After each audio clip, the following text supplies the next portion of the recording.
ಹೇ hi, ನಾನು ಲಾಸ್ಯ. ನಂಗೆ ಕತೆ ಹೇಳೋದು ಅಂದರೆ ತುಂಬ ಇಷ್ಟ. ವೆಲ್ಕಮ್ ಟು ರಹಸ್ಯ ವಿತ್ ಲಾಸ್ಯ.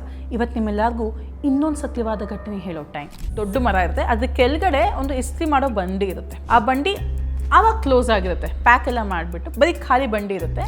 ಅಪೋಸಿಟ್ ಲೆಫ್ಟ್ ಸೈಡಲ್ಲಿ ದೊಡ್ಡ ಮನೆ, ಗೇಟ್ ಅರ್ಧಂಬರ್ಧ ಓಪನ್ ಆಗಿರುತ್ತೆ.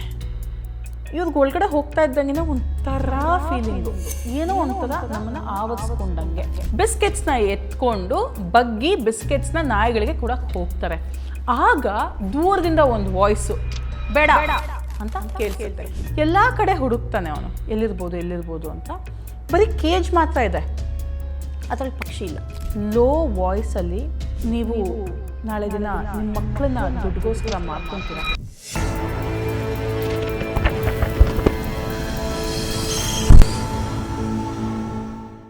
ಮೈ ಡಿಯರ್ ಮಿಸ್ಟಿಕ್ ಫ್ಯಾಮಿಲಿ, ಇವತ್ತು ನಾನು ನಿಮಗೆ ಹೇಳೋಕ್ಕೆ ಹೋಗ್ತಾ ಇರುವಂಥ ಈ ಒಂದು ಘಟನೆ ಕೂಡ ಸತ್ಯವಾದ ಘಟನೆ. ಇದು ನಡೆದಿದ್ದು ನನ್ನ ಕೊಲೀಗ್ ಅಮನ್ ಜೊತೆ. ಸೊ ಅಮನ್ ಅವ್ರ ಹೆಸರನ್ನ ಚೇಂಜ್ ಮಾಡ್ಕೊ ಅಂತ ಹೇಳಿದ್ರು, ಸೊ ಅದಕ್ಕೆ ನಾನು ಅಮನ್ ಅಂತ ಇಟ್ಕೊಂಡಿದ್ದೀನಿ. ಇವರು ಮೂಲತಃ ನಾರ್ತ್ ಇಂಡಿಯನ್. ಸೊ ಇದು ನಡೆದಿದ್ದು ಜೈಪುರಲ್ಲಿ. ಇದು ಅವ್ರ ಜೊತೆ ನಡೆದಂತಹ ಸತ್ಯವಾದ ಘಟನೆ. ಅವರೊಬ್ಬರ ಜೊತೆ ಅಲ್ಲ, ಅವ್ರ ವೈಫ್ ಜೊತೆ. ಸೊ ಗಂಡ ಹೆಂಡತಿ ಇಬ್ಬರೂ ಈ ಒಂದು ಎಕ್ಸ್ಪೀರಿಯನ್ಸ್ ಮಾಡಿದ್ದಾರೆ, ಈ ಒಂದು ಪ್ಯಾರಾನಾರ್ಮಲ್ ಆ್ಯಕ್ಟಿವಿಟಿನ. ಸೊ ಇದೇ ಇವತ್ತಿನ ಎಪಿಸೋಡ್, ದ ಲಾಸ್ಟ್ ಹೋಮ್. ನನ್ನ ಫ್ರೆಂಡ್ ಕೊಲೀಗ್ ಅಮನ್ ಬಂದುಬಿಟ್ಟು ನನ್ನ ಕಂಪ್ನಿನಲ್ಲಿ ನನ್ನ ಜೊತೆನೇ ಕೆಲಸ ಮಾಡೋದು. ಸೊ ಅವರು ರೀಸೆಂಟಾಗಿ ನಾವೆಲ್ಲ ಕೂತ್ಕೊಂಡು ಮಾತಾಡಬೇಕಾದ್ರೆ ಈ ಒಂದು ಎಕ್ಸ್ಪೀರಿಯನ್ಸ್ನ ಅವರು ನನ್ನ ಜೊತೆ ಶೇರ್ ಮಾಡಿಕೊಂಡ್ರು. ಸೊ ಇದು ನಡೆದಿದ್ದು ಜೈಪುರ್ನಲ್ಲಿ. ಸೊ ಅಮನ್ ಮತ್ತು ನೇಹಾ ಇಬ್ಬರು ತುಂಬ ಇಷ್ಟಪಟ್ಟು ಮದುವೆ ಆದರು. ಆಲ್ಮೋಸ್ಟ್ 10 ವರ್ಷ ಲವ್ ಮಾಡಿ ಮದುವೆ ಆಗಿರ್ತಾರೆ. ಜೈಪುರಲ್ಲಿ ಒಂದು ಕಂಪ್ನಿನಲ್ಲಿ ಅಮನ್, ಇದು ನಡೆದಿದ್ದು 2 ಇಯರ್ಸ್ ಬ್ಯಾಕ್ ನಡೆದಂಥ ಘಟನೆ ಇದು. ಸೊ ಆಗ ಜೈಪುರಲ್ಲಿ ಕೆಲಸ ಮಾಡ್ಕೊಂಡಿದ್ರು. ರೀಸೆಂಟಾಗಿ ಬ್ಯಾಂಗ್ಳೂರಿಗೆ ಶಿಫ್ಟ್ ಆಗಿದ್ದು ಅವರು, ನನ್ನ ಕಂಪನಿನಲ್ಲಿ ಕೆಲಸ ಸಿಕ್ಕಿದ ಮೇಲೆ. ಸೊ ಅಮನ್ ಮತ್ತು ನೇಹಾ ಮದುವೆ ಆಗಿದ್ದು ಕೂಡ 2 ವರ್ಷದಿಂದ. ಮದುವೆ ಆದ ಹೊಸದಲ್ಲಿ ಇವರು ಶಿಫ್ಟ್ ಆಗಿರ್ತಾರೆ ಜೈಪುರ್ಗೆ. ಸೊ ಅಲ್ಲಿ ಊಟ ಮಾಡಿ ವಾಕ್ ಮಾಡುವಂತಹ ಅಭ್ಯಾಸ ನೇಹಾ ಮತ್ತು ಅಮನ್ ಇಬ್ರಿಗೂ ಇರುತ್ತೆ. ಸೊ ಅದೇ ರೀತಿ ಅಲ್ಲಿ ಪಕ್ಕದಲ್ಲೇ ಒಂದು ಗ್ರೌಂಡ್ ಇರುತ್ತೆ, ಅಲ್ಲಿ ಹೋಗಿ ಅವರು ವಾಕ್ ಮಾಡ್ತಾ ಇರ್ತಾರೆ. ಅವತ್ತು ಗ್ರೌಂಡ್ ಕ್ಲೋಸ್ ಆಗಿಬಿಟ್ಟಿರುತ್ತೆ. ಹಾಗಾಗಿ ಇವರು ನಾರ್ಮಲ್ ರೆಸಿಡೆನ್ಷಿಯಲ್ ರೋಡ್ಸ್ ಏನಿರುತ್ತೆ ಅಲ್ಲಿ ವಾಕ್ ಮಾಡ್ಕೊಂಡು ಬರ್ತಾರೆ. ಸೊ ಅವ್ರ ಮನೆಯಿಂದ ಒಂದು 300-400 ಮೀಟರ್ಸ್ ದೂರ ನಡ್ಕೊಂಬರ್ತಾರೆ. ಆಗ ಅಲ್ಲಿ ಅವ್ರಿಗೆ ಫುಟ್ಪಾತ್ ಮೇಲೆ ಒಂದು ಮುದ್ದಾದಂಥ ಒಂದು 3-4 ನಾಯಿಗಳು ನೋಡ್ತಾರೆ. ತುಂಬ ಕ್ಯೂಟಾಗಿರ್ತವೆ. ಅಂದರೆ ಯಾರೋ ಸಾಕಿರೋ ಥರ, ಬೀದಿ ನಾಯಿಗಳಲ್ಲ, ಯಾರೋ ಸಾಕಿರೋ ಥರ ನಾಯಿಗಳು ಅವು. ಬಟ್ ರೋಡಲ್ಲಿ ಇರ್ತವೆ, ಫುಟ್ಪಾತ್ ಮೇಲೆ ಕೂತ್ಕೊಂಡು ಇವ್ರನ್ನೇ ನೋಡ್ತಾ ಇರುತ್ತೆ. ನೇಹಾಗಂತೂ ಪ್ರಾಣಿಗಳಂದರೆ ಸಿಕ್ಕಾಪಟ್ಟೆ ಇಷ್ಟ. ಅದ್ರಲ್ಲಿ ನಾಯಿಗಳಂದರೆ ಪ್ರಾಣ ನೇಹಾಗೆ. ಅವಳಿಗೆ ನೋಡಿದ ತಕ್ಷಣ ಅಯ್ಯೋ ನಾಯಿಗಳು ಅಂದ್ಕೊಂಡು ಪಾಪ ಓಡುತ್ತೆ ಅವಳಿಗೆ ಆ ನಾಯಿಗಳ ಹತ್ರ. ಕೂತ್ಕೊಂಡು ಅವನ್ನೆಲ್ಲ ಮುದ್ದು ಮಾಡಿ ಅಮ್ಮನ ಕಡೆ ತಿರುಗಿ ನೇಹಾ, ಅಮನ್ ಇವಕ್ಕೇನಾದ್ರು ತೊಗೊಂಬಾ, ಅಲ್ಲಿ ಪೆಟ್ಟಿ ಅಂಗಡಿ ಇತ್ತಲ್ಲ ಪಕ್ಕದ ರೋಡಲ್ಲಿ, ಹೋಗ್ಬಿಟ್ಟು ಬಿಸ್ಕೆಟ್ಸ್ ತೊಗೊಂಬಾ ಅಂತ ಹೇಳ್ತಾಳೆ.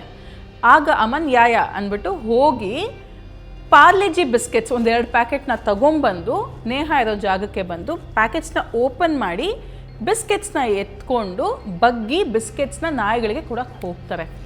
ಆಗ ದೂರದಿಂದ ಒಂದು ವಾಯ್ಸು, ಬೇಡ ಅಂತ ಕೇಳಿಸುತ್ತೆ ನೇಹಾ ಮತ್ತು ಅಮನ್ಗೆ.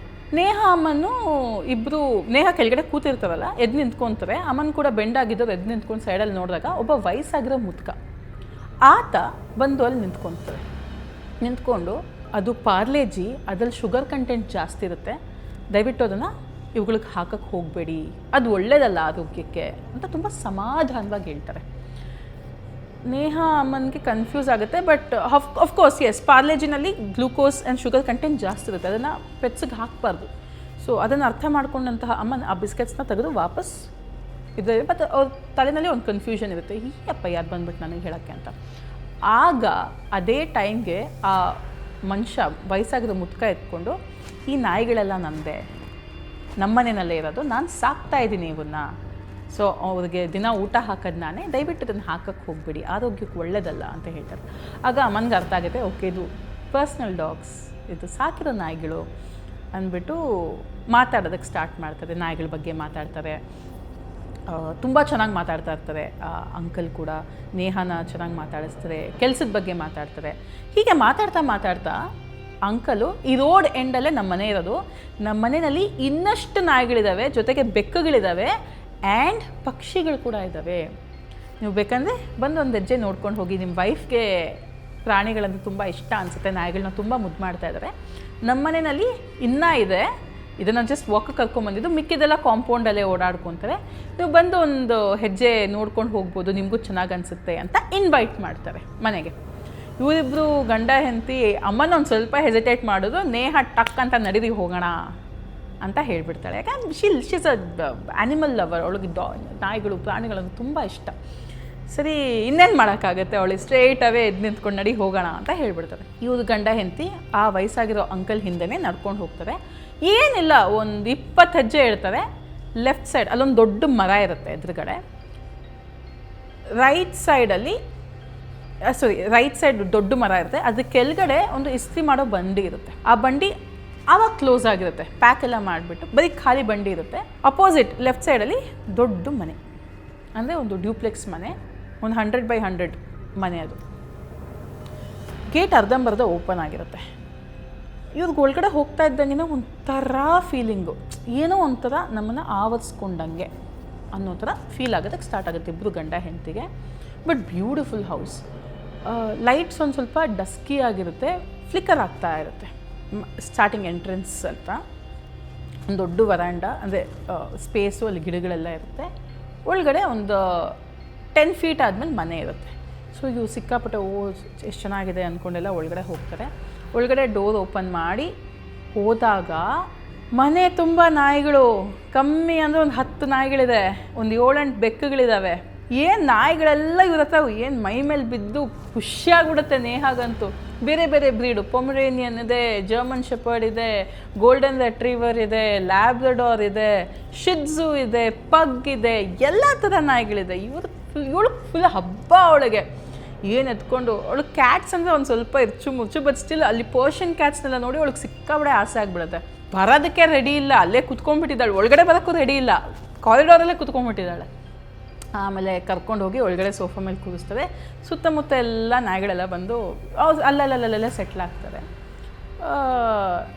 ಇವರು ಒಳಗಡೆ ಹೋಗಿ ಬರ್ತಾರೆ.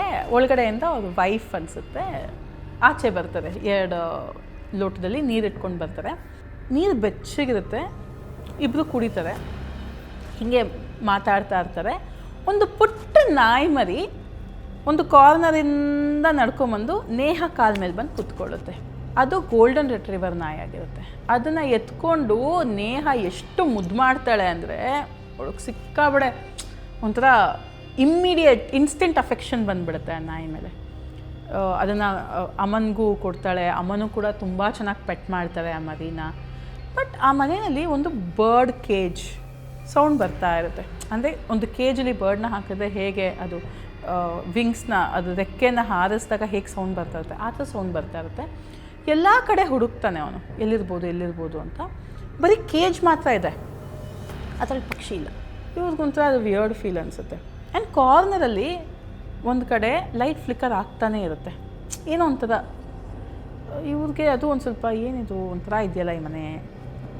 ಆಗ ಮಾತಾಡ್ತಾ ನಮ್ಮ ಮಕ್ಕಳೆಲ್ಲ ಫಾರಿನಲ್ಲಿ ಸೆಟ್ಲ್ ಆಗಿದ್ದಾರೆ, ನಾವು ಗಂಡ ಹೆಂಡತಿ ಇಬ್ಬರೇ ಇಲ್ಲಿರೋದು, ಇವರೇ ನಮ್ಮ ಮಕ್ಕಳು ಅಂದ್ಕೊಂಡು ಅವ್ರ ಮನೆಯವ್ರ ಬಗ್ಗೆ ಎಲ್ಲ ಹೇಳ್ತಾರೆ. ಅಮ್ಮನ ಕೂಡ ಮತ್ತು ಅವ್ರ ಮನೆಯವ್ರ ಬಗ್ಗೆ, ನೇಹ ಮನೆಯವ್ರ ಬಗ್ಗೆ ಎಲ್ಲ ಹೇಳ್ತಾರೆ. ಅವ್ರ ಲವ್ ಸ್ಟೋರಿ ಕೂಡ ಎಲ್ಲ ಶೇರ್ ಮಾಡ್ಕೊತಾರೆ. ಒಂದು ಹಾಗೆ ಈ ಥರ 15-20 ನಿಮಿಷ ಆಗುತ್ತೆ. ನೇಹಾಗೆ ಆ ಮರಿನ ಕೆಳಗಡೆ ಬಿಡೋಕ್ಕೂ ಮನಸ್ಸಿರಲ್ಲ. ಸೊ ಮೆತ್ತಗೆ ನೇಹ ಅಮ್ಮನ್ನ ಕೇಳ್ತಾಳೆ, ಇದನ್ನು ಕೇಳು ತೊಗೊಂಡು ಹೋಗ್ತೀವಿ ಅಂತ, ನಾವು ಸಾಕ್ಕೊಳ್ಳೋಣ. ಅಮ್ಮನ್ನು ಹೆಂಗಪ್ಪ ಏನಿದು ಅಂತ ಯೋಚನೆ ಮಾಡಿ ಸರಿ ಆಯಿತು ಅಂತ ಅಂಕಲ್ ಹತ್ರ ಕೇಳಿಬಿಡ್ತಾರೆ, ನಾವು ಈ ಮರಿನ ಎತ್ಕೊಂಡು ಹೋಗ್ಬೋದಾ, ನಾನು ನಿಮಗೆ ಪೇ ಮಾಡ್ತೀನಿ ಅಂತ ಬೇರೆ ಅಮ್ಮನ್ನು ಆ ಅಂಕಲ್ ಹತ್ರ ಹೇಳ್ತಾರೆ. ಇಡೀ ಮನೆಯೇ ಸೈಲೆಂಟ್ ಆಗಿಬಿಡುತ್ತೆ. ಲೈಕ್ ಅಷ್ಟೊತ್ತು ನಾಯಿಗಳ ಸೌಂಡು, ಕ್ಯಾಟ್ಸ್ ಸೌಂಡು, ಬೆಕ್ಕುಗಳದ್ದು, ಬರ್ಡ್ಸ್ ಸೌಂಡು ಎಲ್ಲ ಏನೇನಿತ್ತು, ಪಿನ್ ಡ್ರಾಪ್ ಸೈಲೆನ್ಸ್. ಲೈಕ್ ಸ್ಮಶಾನ ಮೌನ ಅಂತಾರಲ್ಲ ಆ ಥರ ಒಂದು ಸೈಲೆನ್ಸ್ ಆವರಿಸ್ಕೊಂಡ್ಬಿಡುತ್ತೆ. ಇವರಿಬ್ರಿಗೂ ಅಯ್ಯೋ ನಾವೇನು ತಪ್ಪು ಮಾತಾಡ್ಬಿಟ್ವಾ, ಏನಾದ್ರು ತಪ್ಪು ಮಾಡಿಬಿಟ್ವಾ ಅನ್ನೋ ಒಂದು ಫೀಲಿಂಗ್ ಬರೋ ಥರ ಆಗಿಬಿಡುತ್ತೆ ಅವರಿಬ್ರು. ಆ ಥರ ಅನ್ಸೋಕ್ಕೆ ಸ್ಟಾರ್ಟ್ ಆಗಿಬಿಡುತ್ತೆ. ಆಗ ಆ ಅಂಕಲ್ಲು ಲೋ ವಾಯ್ಸಲ್ಲಿ, ನೀವು ನಾಳೆ ದಿನ ನಿಮ್ಮ ಮಕ್ಕಳನ್ನ ದುಡ್ಡುಗೋಸ್ಕರ ಮಾರ್ಕೊತೀರಾ ಅಂತ ಕೇಳ್ತಾರೆ. ಅಮ್ಮನಿಗೆ ಹಾಗೆ ಒಂಥರ ಆಗಿಬಿಡುತ್ತೆ, ಏನು ಹಿಂಗಂದ್ಬಿಟ್ರಲ್ಲ ಅದಷ್ಟೇ ಅಂಕಲ್ ಹೇಳೋದು. ನೇಹಾ ಮರಿನ ಕೆಳಗಡೆ ಬಿಟ್ಬಿಡ್ತಾಳೆ. ಅಲ್ಲಿ ಎನ್ವೈರ್ಮೆಂಟೇ ಚೇಂಜ್ ಆಗಿಬಿಡುತ್ತೆ ಸಡನ್ನಾಗಿ. ಇವ್ರಿಗೆ ಯಾಕೋ ಅಲ್ಲಿರೋದು ಸರಿ ಅಂತ ಅನ್ಸೋದಿಲ್ಲ. ನೇಹಾ ಇಟ್ಕೊಂಡು ನಡಿ ಹೋಗೋಣ ಹೊರಟುಬಿಡೋಣ ಅಂತ ಹೇಳಿ ಎದ್ದು ನಿಂತ್ಕೊತಾರೆ. ಇವರಿಬ್ಬರು ತಡೆಯೋದು ಇಲ್ಲ. ಸರಿ ಆಯಿತು, ನೆಕ್ಸ್ಟ್ ಟೈಮ್ ಯಾವಾಗಲೂ ಅದು ಫ್ರೀ ಮಾಡ್ಕೊಂಡು ಬನ್ನಿ ಅಂತ ಹೇಳ್ತಾರೆ ಅಷ್ಟೇ. ಅವರಿಬ್ಬರು ಹಾಲಲ್ಲೇ ಇರ್ತಾರೆ. ನಾಯಿಗಳು ಇಷ್ಟೊತ್ತು ಏನೆಲ್ಲ ಕಡೆ ಸುತ್ತಾಡ್ತಾ ಇದ್ವು ಅವುಗಳು ಕೂಡ ಅಲ್ಲೇ ಇರ್ತವೆ. ಇವ್ರು ಹಿಂದೆ ಬರೋದಿಲ್ಲ. ಇವರು ಡೋರ್ ತನಕ ಬರ್ತಾರೆ. ಡೋರ್ ತನಕನೂ ಆ ವಯಸ್ಸಾದ ಮುದುಕಿ ಬರೋಲ್ಲ. ನಾಯಿಗಳು ಕೂಡ ಬರೋಲ್ಲ. ಯೂಶ್ವಲಿ ನಾಯಿಗಳು ಫಾಲೋ ಮಾಡ್ಕೊಂಡು ಬರ್ತವೆ, ಅವುಗಳು ಕೂಡ ಬರೋದಿಲ್ಲ. ಇವ್ರು ಆಚೆ ಕಡೆ ಸ್ಟೆಪ್ ಮಾಡಿ ಗೇಟ್ ತನಕ ಬಂದು ಒಂದ್ಸಲಿ ಹಿಂದೆ ತಿರುಗಿ ನೋಡ್ತಾರೆ. ಇಡೀ ಮನೆಯೇ ಒಂಥರ ಕಾಣಿಸ್ಬಿಡುತ್ತೆ ಗಂಡ ಹೆಂಡತಿ ಇಬ್ರಿಗೂ, ನೇಹಾ ಮತ್ತು ಅಮ್ಮನಿಗೆ. ಒಂಥರ ಹೆಂಗೆ ಅಂದರೆ ಸಿಕ್ಕಾಪಡೆ ಭಯ ಆಗೋ ಥರ ಕಾಣಿಸುತ್ತೆ. ಸಡನ್ನಾಗಿ ಲೈಟ್ ಆನ್ ಆಗೋದು ಮೇಲ್ಗಡೆ ಏನೋ ಪಾಳು ಬಿದ್ದಿರೋ ಮನೆ ಹತ್ರ ಕಾಣಿಸ್ಬಿಡುತ್ತೆ ಅವರಿಬ್ರಿಗೂ. ಯಾಕಪ್ಪ ಹಿಂಗೆ ಫೀಲ್ ಆಗ್ತಾಯಿದೆ ಅಂದ್ಬಿಟ್ಟು ಇಬ್ಬರು ಅಲ್ಲಿಂದ ಹೊರಟು ಬಂದುಬಿಡ್ತಾರೆ.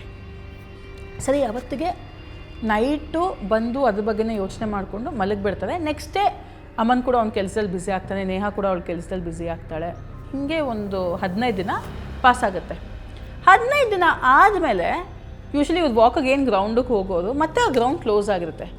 ನೇಹಾ ಮತ್ತು ಅಮ್ಮನು ಮತ್ತೆ ಅದೇ ರೋಡಲ್ಲಿ ಬರ್ತಾರೆ.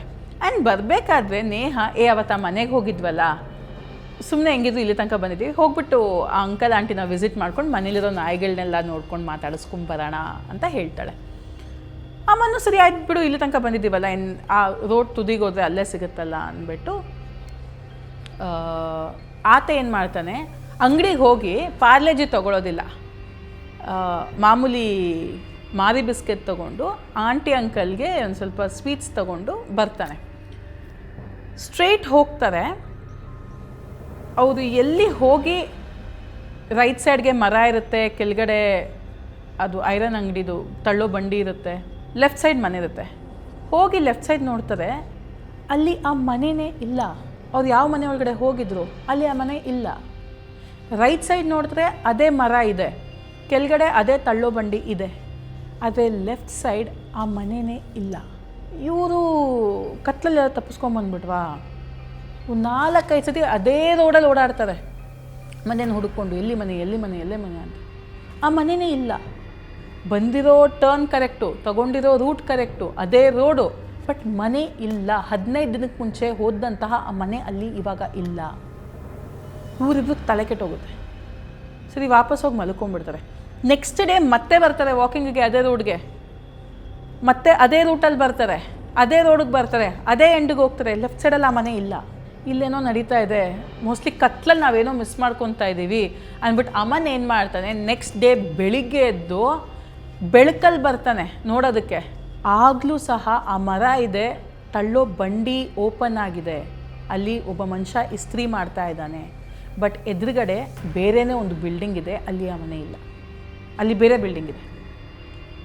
ಇವನು ಫುಲ್ಲು ಸೈಕಾಗಿ, ಅಯ್ಯೋ ಏನಪ್ಪ ಇದು, ನನ್ನ ಜೊತೆ ಯಾಕೆ ಹಿಂಗೆ ಆಗ್ತಾಯಿದೆ, ಇಲ್ಲ ನನ್ನ ಜೊತೆ ಒಬ್ಬನ ಜೊತೆ ಆಗ್ತಾಯಿದೆ ಅಂದರೆ ಇದನ್ನೇನೋ ಭ್ರಮೆ ಅಂದ್ಕೊಬೋದು, ನನ್ನ ಹೆಂಡತಿ ಸಹ ನೋಡಿದಾಳಲ್ಲ ಅಂದ್ಬಿಟ್ಟು ಏನು ಮಾಡ್ತಾನೆ, ಎದುರುಗಡೆ ಇರೋ ಆ ಒಂದು ಐರನ್ ತಳ್ಳೋ ಬಂಡಿ ಅಂದರೆ ಅಲ್ಲಿ ಹೋಗಿ ಕೇಳ್ತಾನೆ, ಸರ್ ಈ ಥರ ಇಲ್ಲಿ ಒಬ್ಬ ಮುದ್ಕ ಇದ್ದಾನೆ, ಅವನ ಮನೆ ತುಂಬ ಬರೀ ಪ್ರಾಣಿಗಳೇ ಇದೆ, ನಾಯಿಗಳು, ಬೆಕ್ಕುಗಳು, ಇಲ್ಲೇ ಮನೆ, ಬಟ್ ನನಗೆ ಗೊತ್ತಾಗ್ತಿಲ್ಲ ಎಲ್ಲಿ ಆ ಮನೆ ಅಂತ, ನಿಮಗೇನಾದ್ರು ಗೊತ್ತಾ ಆ ಮನೆ ಎಲ್ಲಿದೆ ಅಂತ. ನಾನು ಲಾಸ್ಟ್ ಟೈಮ್ ಬಂದಾಗ ಇಲ್ಲೇ ಇತ್ತು, ಬಟ್ ಇವಾಗ ನೋಡಿದ್ರೆ ಇಲ್ಲಿ ಬೇರೆನೇ ಬಿಲ್ಡಿಂಗ್ ಇದೆ, ಆ ಮನೆ ಎಲ್ಲಿದೆ ಅಂತ ನಿಮ್ಗೇನಾದರೂ ಗೊತ್ತಾ ಅಂತ ಕೇಳಿದಾಗ, ಸರ್ ನೀವು ಹೇಳೋದೆಲ್ಲ ಸರಿ, ಆ ಮುದ್ಕ ಮತ್ತು ಮುದುಕಿ ಇಬ್ಬರು ಮನೆಯಲ್ಲೇ ಇದ್ದಿದ್ದು, ಆ ದೊಡ್ಡ ಮನೆಯಲ್ಲಿ, ಆ ಮನೆಯಲ್ಲಿ ಅವರು ತುಂಬ ಮರಿಗಳು ನಾಯಿಗಳನ್ನೆಲ್ಲ ಸಾಕ್ಕೊಂಡಿದ್ರು, ಅದು ಬೆಕ್ಕುಗಳನ್ನೆಲ್ಲ ಇತ್ತು, ಅದು ಸತ್ಯನೇ. ಅವ್ರ ಮಕ್ಕಳೆಲ್ಲ ಫಾರಿನಲ್ಲಿದ್ದರು ಅಂತ ಇವರಿಬ್ಬರು ಗಂಡ ಅಂತ ಇಲ್ಲೇ ಪ್ರಾಣಿಗಳನ್ನ ಸಾಕ್ಕೊಂಡಿದ್ರು. ಬಟ್ ಒಂದಿನ ರಾತ್ರಿ ಅವ್ರ ಮನೆಗೆ ಕಳ್ಳರು ನುಗ್ಗಿ ಇವರಿಬ್ಬರೂ ಕೊಲೆ ಮಾಡಿಬಿಟ್ಟು ಮನೇಲಿರೋದನ್ನೆಲ್ಲ ದೋಚ್ಕೊಂಡು ಹೋಗ್ಬಿಟ್ರು. ಆಮೇಲೆ ಅನಿಮಲ್ ರೆಸ್ಕ್ಯೂ ಸೆಂಟರ್ ಬಂದು ಆ ಮನೇಲಿದ್ದಂಥ ನಾಯಿಗಳನ್ನ ಮತ್ತು ಪಕ್ಷಿಗಳನ್ನ ಮತ್ತು ಏನು ಬೆಕ್ಕುಗಳನ್ನೆಲ್ಲ ರೆಸ್ಕ್ಯೂ ಮಾಡ್ಕೊಂಡು ತಗೊಂಡು ಹೋಗಿದ್ದಾರೆ. ಇವಾಗಿಲ್ಲ, ಅವರು ಇಲ್ಲಿಲ್ಲ ಅಂತ ಹೇಳ್ತಾರೆ. ಇವರು ಅಯ್ಯೋ ಹೌದಾ ಸರ್, ನ್ಯೂಸಲ್ಲೆಲ್ಲ ಏನೂ ಬರಲೇ ಇಲ್ವಲ್ಲ ಸರ್, ನೀವು ಯಾವಾಗ ಅವ್ರನ್ನ ನೋಡಿದ್ದು ಅಂತ ಕೇಳ್ತಾರೆ. ಇವಾಗ ಒಂದು 15 ದಿನಕ್ಕೆ ಮುಂಚೆ ಅಂತ ಹೇಳಿದಾಗ, ಸರ್ ಈ ಘಟನೆ ಆಗಿ 10 ವರ್ಷ ಆಗಿದೆ ಅಂತ ಹೇಳ್ತಾರೆ ಅವರು. 10 ವರ್ಷಕ್ಕೆ ಮುಂಚೆ ಮುದುಕಿ ಇದ್ದಿದ್ದು, 10 ವರ್ಷಕ್ಕೆ ಮುಂಚೆ ಈ ಘಟನೆ ನಡೆದಿದ್ದು. ಅದಾದಮೇಲೆ 4 ವರ್ಷಕ್ಕೆ ಮುಂಚೆ ಈ ಜಾಗ ನೀವೇನು ಎದುರುಗಡೆ ನೋಡ್ತಾ ಇದ್ದೀರಲ್ಲ ಅದೇ ಜಾಗ ಅದು. ಆ ಜಾಗನ ಸೇಲ್ ಮಾಡಿ ಆ ಮನೆನ ಡೆಮಾಲಿಷ್ ಮಾಡಿ ಈ ಮನೆ ಕಟ್ಟಿರೋದು. ಬಟ್ ಈ ಮನೆಯಲ್ಲಿ ಯಾರೂ ಕೂಡ ವಾಸ ಆಗಿಲ್ಲ, ವಾಸ ಮಾಡೋಕ್ಕೆ ಆಗ್ತಾ ಇಲ್ವಂತೆ. ಜನ ಸಾವಿರ ಮಾತಾಡ್ತಾ ಇದ್ದಾರೆ. ನೀವು ಈ ಥರ ಬಂದು ಹೇಳ್ತಾ ಇರೋದು ನೋಡಿದ್ರೆ ಇಲ್ಲಿ ಏನೋ ಸಮಸ್ಯೆ ಇದೆ. ಬಟ್ ಈ ಘಟನೆ ನಡೆದಿದ್ದು 10 ವರ್ಷಕ್ಕೆ ಮುಂಚೆ. ನೀವು ಆ ಮುದುಕಿನ 10 ದಿನ ಅಲ್ಲ 15 ದಿನಕ್ಕೆ ಮುಂಚೆ ನೋಡೋಕ್ಕೆ ಸಾಧ್ಯನೇ ಇಲ್ಲ. ಯಾಕಂದರೆ ಅವರು ಬದುಕೇ ಇಲ್ಲ, ಅಲ್ಲಿ ಆ ಮನೆಯೇ ಇಲ್ಲ ಅಂತ ಅಮ್ಮನಿಗೆ ಆ ಒಬ್ಬ ವ್ಯಕ್ತಿ ಹೇಳ್ತಾರೆ. ಅಮ್ಮನಿಗೆ ಇದನ್ನೆಲ್ಲ ಕೇಳಿಸ್ಕೊಂಡು ಒಂಥರ ಶಾಕ್ ಬಡ್ದಂಗೆ ಆಗ್ಬಿಡುತ್ತೆ. ಅವತ್ತು ಆಫೀಸ್ಗೆ ಹೋಗಲ್ಲ ಅಮ್ಮನು, ಸೀದಾ ಮನೆಗೆ ಬಂದು ನೇಹಾಗೆ ನಡೆದಿದ್ದನ್ನೆಲ್ಲ ಹೇಳ್ತಾರಂತೆ. ಅವರಿಬ್ರಿಗೂ ಡೈಜೆಸ್ಟ್ ಮಾಡ್ಕೊಳ್ಳೋಕ್ಕೆ ಆಗಲ್ಲ. ಯಾಕೆ ಅಂದರೆ ನೀವೇ ಯೋಚನೆ ಮಾಡಿ, ನೀವು ಹೋಗಿದ್ದೀರಾ ಒಂದು ಮನೆಗೆ, ಆ ಮನೆಗೆ ಹೋಗಿದ್ದೀರಾ, ಆ ಮನೇಲಿ ಕೂತ್ಕೊಂಡು ನೀರು ಕುಡ್ದಿದ್ದೀರಾ, ಅಲ್ಲಿರೋ ನಾಯಿಗಳನ್ನೆಲ್ಲ ಮಾತಾಡ್ಸಿದ್ದೀರಾ. 15 ದಿನ ಬಿಟ್ಟು ಬಂದು ನೋಡಿದ್ರೆ ಆ ಮನೆ ಇಲ್ಲ, ಆ ವ್ಯಕ್ತಿಗಳೆಲ್ಲ ಸುಳ್ಳು, 10 ವರ್ಷ ಆಗಿದೆ ಅಂತ ಗೊತ್ತಾದರೆ ನಿಮಗೆ ಹೆಂಗೆ ಫೀಲ್ ಆಗುತ್ತೆ? ಇದುವರೆಗೂ ಅಮ್ಮನಿಗೆ ಅಲ್ಲಿ ಏನಾಯಿತು, ಹೇಗಾಯಿತು, ಅವ್ರ ಜೊತೆ ಏನು ನಡೀತು ಅನ್ನೋದಕ್ಕೆ ಕ್ಲಾರಿಟಿ ಅಂತೂ ಸಿಕ್ಕೇ ಇಲ್ಲ. ಸೊ ಅದೇ ಕನ್ಫ್ಯೂಷನಲ್ಲಿದ್ದರು. ಅವ್ರು ಮತ್ತೆ ಆ ಕಡೆ ಹೋಗೋಕ್ಕೆ ಹೋಗಿಲ್ಲ, ಧೈರ್ಯ ಬಂದಿಲ್ಲ ಗಂಡ ಹೆಂಡತಿಗೆ ಆ ಕಡೆ ಹೋಗೋದಕ್ಕೆ. ಅದಾದಮೇಲೆ 6 ಮಂತ್ಸ್ ಬ್ಯಾಕ್ ಅಮ್ಮನಿಗೆ ನಮ್ಮ ಕಂಪನಿನಲ್ಲೇ ಕೆಲಸ ಸಿಕ್ತು. ಅವ್ರು ಬ್ಯಾಂಗ್ಳೂರಿಗೆ ಶಿಫ್ಟ್ ಆದರು. ಸೊ ರೀಸೆಂಟಾಗಿ ಅವ್ರು ನನ್ನ ಜೊತೆ ಈ ಸ್ಟೋರಿನ ಶೇರ್ ಮಾಡಿಕೊಟ್ರು. So my dear mistake family, ಇದಾಗಿತ್ತು ಇವತ್ತಿನ ಎಪಿಸೋಡ್, ದ ಲಾಸ್ಟ್ ಹೋಮ್. ನಾವು ಹೋಗಿ ನೋಡಿದಂತಹ ಮನೆ 10 ದಿನ ಆದಮೇಲೆ ಇಲ್ಲ. ಕೇಳಿದ್ರೆ ಆ ಮನೆ ಇದ್ದಿದ್ದು 10 ವರ್ಷಕ್ಕೆ ಮುಂಚೆ, ಅದು ಡೆಮಾಲಿಷ್ ಆಗೇ 4 ವರ್ಷ ಆಯಿತು ಅಂತ ತಿಳಿಸ್ಕೊಡ್ತಾರೆ. ವೆಲ್, ಈ ಒಂದು ಸ್ಟೋರಿನ ನನಗೆ ಅಮ್ಮನ ಹೇಳಿದ್ದು. ಅಮ್ಮನ ನನಗೆ ಹೇಳಿದಾಗ ನನಗೂ ಸಿಕ್ಕಾಪಟ್ಟೆ ಕನ್ಫ್ಯೂಸ್ ಆಯಿತು. ಬಟ್ ಇದು ಅವ್ರ ಜೊತೆ ನಡೆದಿರುವಂತಹ ಅವರ ಸ್ವಂತವಾದಂತಹ ಎಕ್ಸ್ಪೀರಿಯನ್ಸ್. ವೆಲ್, ಈ ಸ್ಟೋರಿ ನಿಮ್ಗೆ ಇಷ್ಟ ಆಯಿತಾ? ಹಾಗಿದ್ರೆ do like, share and subscribe and follow me on my Instagram account and stay with me on Rahasya with Lasya, where secret awaits.